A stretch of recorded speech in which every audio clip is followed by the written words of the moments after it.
And now I have the privilege of welcoming Brett Smiley, Chief of Staff for Governor Raimondo, who's bringing greetings from the governor this morning because she's unable to attend today. Brett?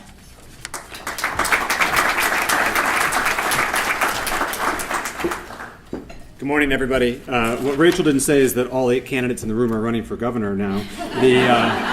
So we'll see how that grows throughout the day. I'm not going to acknowledge all of the reps and senators in the room again, but do want to thank their partnership with the governor's office. I will take personal privilege to call out my senator, Senator Gail Golden, who is always in the right rooms, and as a constituent, I'm very grateful for that.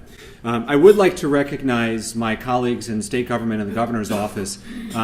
Everyone in this room does work that's mission-driven and that they're passionate about. Otherwise, you wouldn't be in this room. And for those of us who work in state government, city government, public service is often a thankless task. And so for those who choose it, I think deserve extra acknowledgement. So he's not here yet, but Commissioner Ken Wagner will be here today. The head of the Governor's Workforce Board, Heather Hudson, is here. Our outstanding not so new anymore, Director of Human Services with a monumental task, Courtney Hawkins.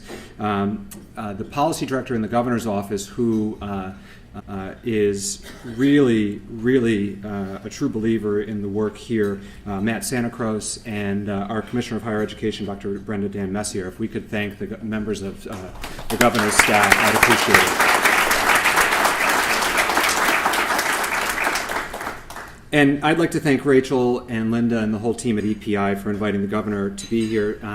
She was sorry she couldn't be here. Today is actually one of our favorite days.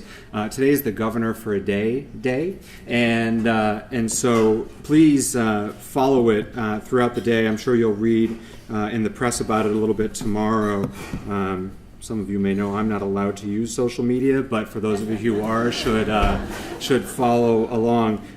From Cherahoe Middle School, this year's Governor for a Day is Anna LaCroix, who wrote a compelling essay about wanting to adapt college training on sexual assault for middle school and high school kids, about the importance for additional gun control methods to keep Rhode Island schools safe.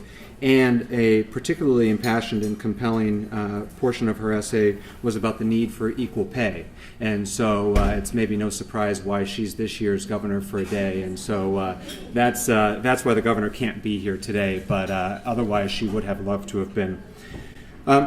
The advocacy of EPI is invaluable to our office and the process at the State House. You've brought about new and important investments to Rhode Island workers and families, expanding the EITC, raising the minimum wage, protecting access to affordable, high-quality health care, and expanding access to high-quality early education, amongst others. The focus of this year's conference on workforce development could not be more timely or more important to the governor. Governor Raimondo has long recognized the path to a strong statewide economy runs directly through a strong, well-trained, and economically secure workforce. And we are so proud of the investments that we've made so far. DLT's Real Jobs Rhode Island training partnerships have now trained more than 1,000 unemployed or underemployed Rhode Islanders for better, more secure jobs. Director Scott Jensen has done an outstanding job leading that work, and we have a proposal in front of the legislature this year to make that funding permanent. We've launched a new summer internship program, which is paid, which is a really important barrier to make sure that all young people have access to summer internships to get ahead in their career and in their development. That's going to be open to over 100 rising high school students to intern up to 8 weeks. The governor's office is putting its money where its mouth is and will be welcoming interns as well, and we're very proud of that proposal. We've served more than 1,000 workers in more than 200 companies at the Westerly Higher Education Center. Dr. Dann-Messier has been an integral partner in that work, and we have, I think, proven that that is a high return investment.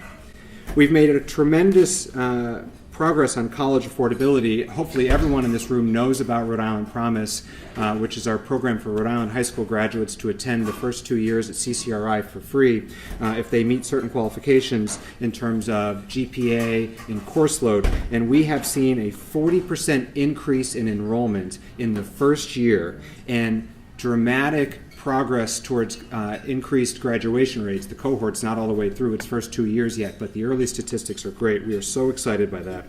And we have seen significant new investments. We know there's more work to be done, but still we want to acknowledge the good investments that we've made in raising wages for home-based, developmentally disabled, and childcare workers in their wages to ensure sustained professional and economically secure workforce for these critical professions.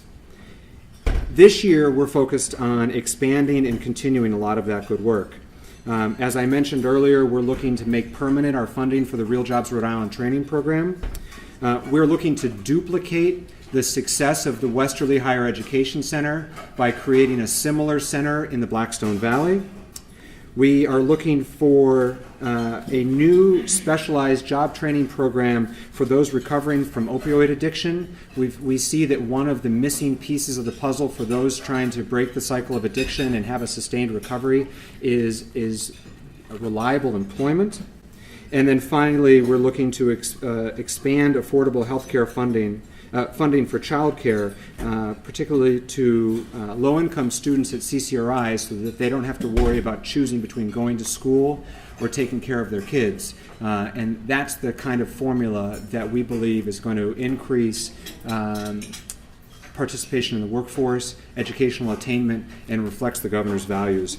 We're so grateful for the work that you do. We couldn't do the work that we do without advocates helping carry some of the water with us in the State House and around the state. Again, the governor is sorry she couldn't be here personally, but hopes everyone has a great conference today. Thank you.